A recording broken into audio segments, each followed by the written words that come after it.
Hello and welcome back to Justice for Jean Alesi Round 2. We have started our replay of the 1995 Formula 1 World Championship because I've never won the World Championship on this game and I've had a copy for over 20 years. So the AI are whacked up to their hardest setting and I'm going for it. We started last time at Brazil in Round 1 and we continue today, Round 2, the Argentinian Grand Prix of 1995. My name's Ash. This is the outside line. Is it Argentinian or Argentine?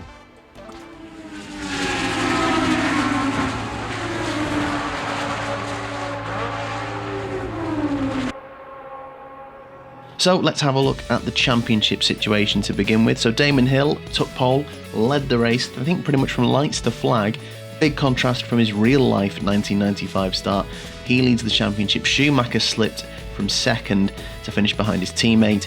We had an incredible recovery drive, qualified 14th and managed to take 4th on the final lap, snatching it from David Coulthard. Now, because both Williams and Benetton drivers got in the points, they take early leads in the Constructors' Championship. Williams just ahead of Benetton. We are third and McLaren pick up the final point. So, on to round 2. Here we are in Buenos Aires, Argentina, for round 2 of the World Championship. Okie dokie, here we go. Oh, now, that looks like wet weather. Or at least what passes for wet weather on this game. It's essentially, you know, everything's a bit darker and there is a mist. I put variable weather on at the start when we set this up. Now, because the game was released in '96, by variable, I don't think that means it's going to change in a single session. So, if it starts rain, it's going to stay rain all the way through. Sorry, I'm clearly not focusing. However, I don't know how much it stretches in terms of like race weekends, so I don't know if that means we can have potentially wet practice, wet qualifying, dry race, or whether it is just going to be a case of you'll have dry weekends, wet weekends. The point being, we'll see how dynamic the weather is. It's not going to change in this session. We'll see if we have it change over a race weekend, or we might be in for our first wet race of the season. Now, Argentinian Grand Prix, or Argentine Grand Prix, still haven't looked that up, has appeared on the Formula 1 calendar throughout its history. Hang on! He's into the barriers! In the dry, when you get on the grass, that can send you round, but take as much curb as you want, seems fine. In the wet, don't touch the grass, don't touch the curbs. Hell, the white lines are even a bit iffy. Just basically keep it on the grey stuff, because everything else is like ice. Before that detour, I was saying, the Argentine Grand Prix has been held sporadically throughout the history of Formula 1. First time was 1953, and then that ran until 1960. Then it had another little stint, another revival. I think that ran from 72 to 81. And then the 1995 running was the first time Formula 1 had been to Argentina since then. The race was then ran for 3 more seasons, and the last race was held in 1998. Now, so I don't waste any of my 12 qualifying laps, I tinkered with my setup in practice, something I didn't do last time. Messed about with the downforce and bumped it up because it's wet weather. I thought more downforce made more sense. And also there's quite a few twisty sections on this track and I thought it would help me there. Okay, qualifying now. In real life, the sessions in 1995 were both wet. Coulthard got his first pole position from Hill, and then Schumacher. Jean Alesi qualified 6th, so once again, that's our target. Let's see if this is also going to be a wet session. It is. Okay, so we've got 12 laps. No time limit, but 12 laps. Definitely need to do better in qualifying though. Considering the race itself, once I kind of eliminated the silly mistakes, we're doing cannot touch the white lines at all. That's going to be a problem corner, I can see. Oh my god, we were quicker, but to be fair, I think,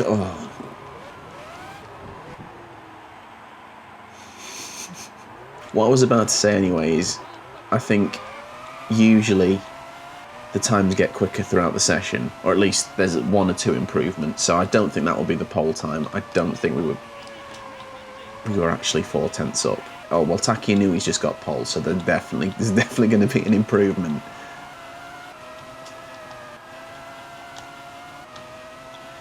It's just so easy to try and clip that curb on the inside, which in the dry in this game I think would be totally fine. Not in the wet. If I do go across the curbs, I just need to slow right down so I don't spin. Wow. I'm 9 seconds away and that's got me 14th. Which is where we qualified in Brazil. I said this last time out, the field spread's pretty big in 1995. Turns out it's even bigger in the wet. That's mad. Now, while the field spread was bigger compared to today's standards, I do admit some of that is also down to the game itself as well, and it seems exaggerated in wet conditions. Now, as you can see, getting a little bit tidier but not perfect with the laps, and we're going to cross the line for another improvement, up into the top 10, but still 7.5 seconds away. Oh, that's binned a lap. That's binned it. Ooh. Sorry, guys. I'm so bad. I've lost count again of how many laps I've done. Oh dear, oh dear. Okay.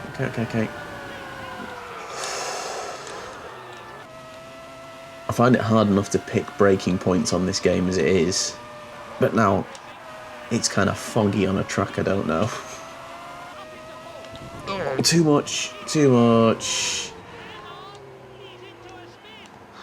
Cannot go off in the race because I will just lose all the time.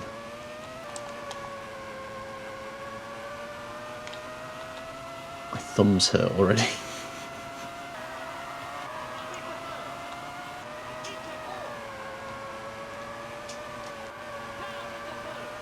That was good though. That little section was quite nicely done. That was better. What have we done? Was that an improvement? It is. 8th place. Oh, what was it?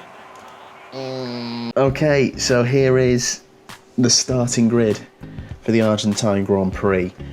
David Coulthard on pole, from Olivier Panis in second. Okay, we have diverted from reality in a big way. Eddie Irvine is third. Carl Venliger is fourth. Taki Inoue is fifth. Ukio Katayama is sixth. Roberto Moreno seventh. Jean Alesi in eighth. Damon Hill's in ninth and Michael Schumacher is in 10th. Our teammate Gerhard Berger lines up in 11th alongside Mika Hakkinen. What has just happened? Taki Inoue is 5th. Okay, so we have just missed out on qualifying, but considering some of the cars we've got ahead, oh, you know what?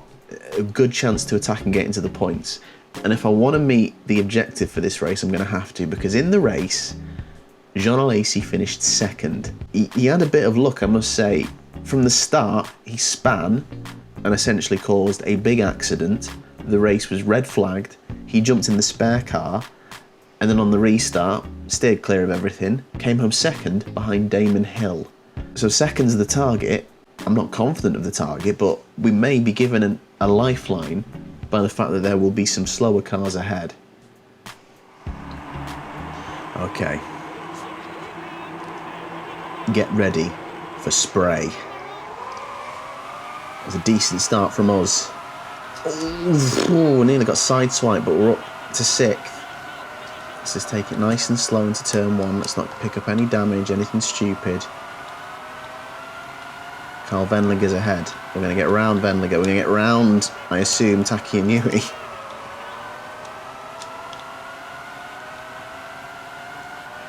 Oh my word. Right. Very good start, up to 3rd. Eddie Irvine now ahead of us. I am not. I'll tell you what, they are taking it quite gently. And we're alongside Eddie Irvine. Or past Eddie Irvine, and we're up. Oh, second, don't touch the curb while you're congratulating yourself. Okay, just David Coulthard ahead.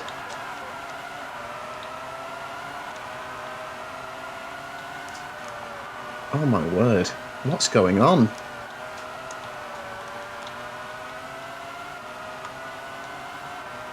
Oh, the spray's awful, right? It's not crashing into him. David Coulthard, the guy we passed on the last lap to take fourth, we have overtaken on the first lap of the next round to lead for the first time as Jean Alesi. We are ahead. And actually, I think this is probably worse because you saw how inconsistent I was in qualifying. So I just need to actually take it really slow because I could lose more time faffing about on the grass from a silly mistake. So I just need to take it quite gentle. If anything, it wouldn't be a bad thing if David stays with me. Tell you what, Rainmaster at the minute. So that's what it is after 2 laps. Schumacher is up to 6th. He's had a great start, considering he was, what, 11th on the grid? 14.2 seconds is the gap. Oh! Touched the curb. Oh dear. You see?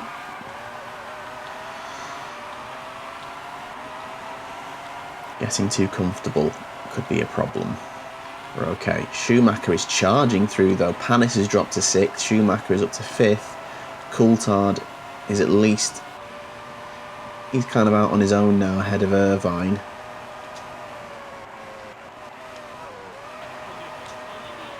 How, in similar conditions, can the fastest lap in the race be 8-ish seconds slower than the qualifying time? I know qualifying's usually quicker, but not by that much. Oh, Christ.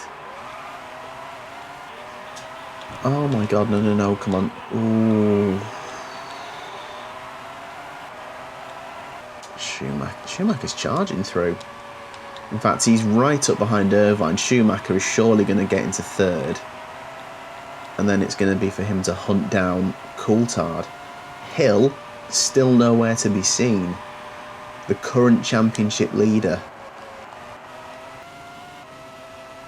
I feel like we have benefited from maybe a quirk of the game being from 1996. Because I don't care which way you square it, there is no real explanation for David Coulthard being able to set 1 minute 23s in qualifying. Which is... Oh, Christ. Traffic. This is an issue. Which is what...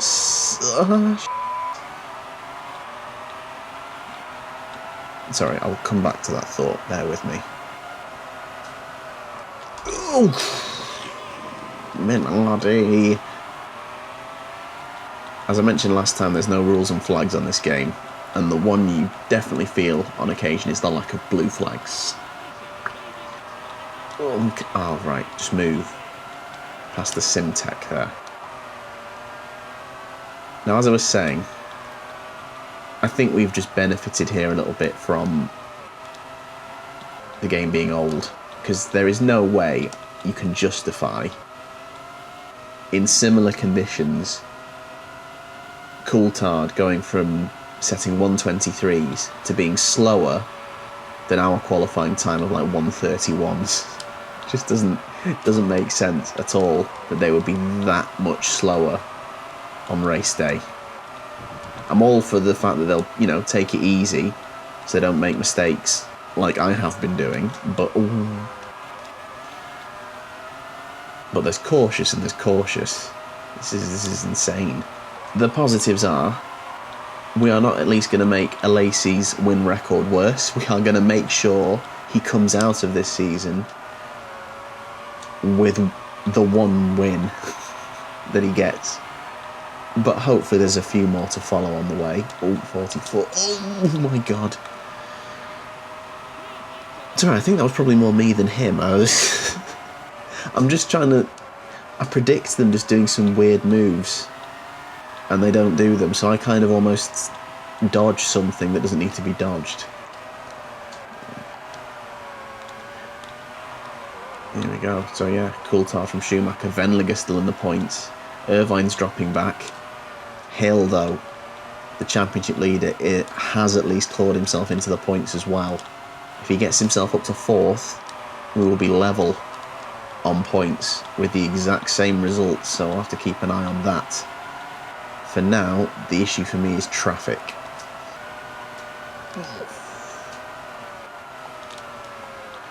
There's no need to panic. We've clearly got the run of them, so let's just take it nice and calm, nice and gentle. Although this guy's been a bit of a melt, if I'm honest. Just get out of the way. And Schumacher is past Coulthard. Wendlinger still in 4th, and I'd be happy for him to stay there, because that means... Actually, does that mean we're in the lead? So where did Schumacher finish? Schumacher finished...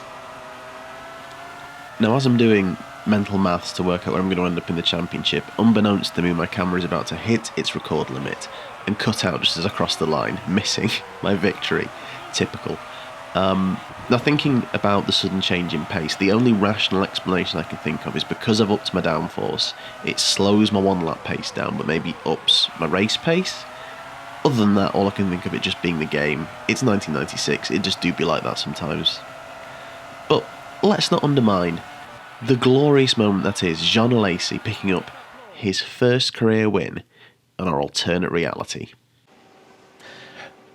My camera typically just stopped recording as I crossed the line. I did something like this though. You should have seen, it was great. That entire race weekend, from qualifying to the end of the race, just seems like a fever dream. What has just happened? So these are the results. We win by 36 seconds from Michael Schumacher. Jumi has finished 2nd. Brilliant drive of his own to get from, 11th, 10th, 11th he started. Finishes ahead of Coulthard, who slips from pole to 3rd. Carl Wendlinger hangs on in the points for an incredible 4th place. Eddie Irvine is 5th for Jordan. And Hill manages to claw himself a World Championship point. And Heinz-Harald Frentzen qualified 25th. I have no words for you other than grazie ragazzi. Gran macchina, grazie ragazzi. So where does that leave the World Championship? Let's have a look. Hello. Top of the table, 13 points to Damon Hill's 11. Michael Schumacher is 3rd on 10. Johnny Herbert doesn't score and is now level with David Coulthard. Carl Wendlinger in the points. I'm really chuffed. It means absolutely nothing in the grand scheme of things. 0. Don't care. Absolutely buzzing, mate. Right, in terms of the constructors, well, Williams are still leading. Again, both their drivers were in the points for the 2nd race in a row. We are currently carrying Ferrari. Gerhard Berger has yet to make an appearance in the points, so we are 3rd. Scenes, guys. Let's find out what happens next time as we go to Imola for the San Marino Grand Prix for round 3. Thank you so much for watching. I hope you're enjoying this series. Love to hear your comments about your championship fights on this game. Who did you play as? Any fond memories? Did anything like that happen when you played the game? Drop us a like if you enjoyed the video, and maybe even a cheeky subscribe if you want to see how it all turns out, because at the minute it's going great, but who knows when the track dries out. Thanks for watching, and hopefully I'll see you next time. Cheers.